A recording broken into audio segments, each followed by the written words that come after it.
در صحیح مسلم از حضرت ابو هریره رضی الله تعالی عنه روایت است، می‌فرمایند که رسول اکرم صلی الله علیه و سلم فرمودند: اذا مات ابن آدم انقطع عمله الا من ثلاث.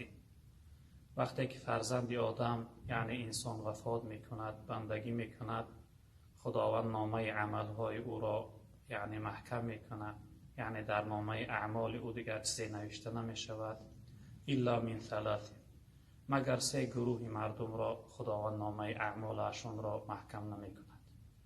یکمی از اونها صدقه جاریه، شخصیتی که صدقه جاریه کرده است، مسجد آباد کرده است، راه بنیاد کرده است، باغ کرده است، کوپری گراس کرده است، به یک جای به آب برده است، یا اینکه به یک طالب علم را کتاب خریده است. اینها در صدقه جاریه داخل میشن. یعنی تا وقتی اون صدقه جاریه اون هست، ثوابش در نامه اعمال شخصیت نوشته می شود. دویمش علم ینتفع به، علمی که مردم منفعتش را بردن، عالمی که علمش را در خلق خدا رسانده است، تعلیم داده است، مردم را نصیحت کرده است.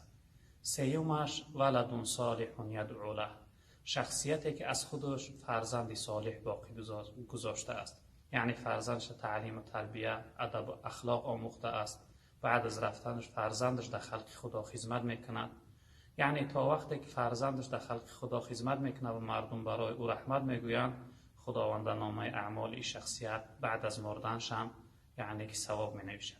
این سه عملی که گفتم برادران عزیز بزرگوار، ما حرکت داشته باشیم که حدی اقل یکی از اینها را در حیات داشته باشیم تا اینکه بعد از مردن در نامه اعمال ما خداوند ثواب نوشته کند. یکمی او گفتیم صدقه جاریه، دویمش علمی که منفعت خلق خدا میبرند، سیومش فرزند صالحی که در خلق خدا خدمت میکند.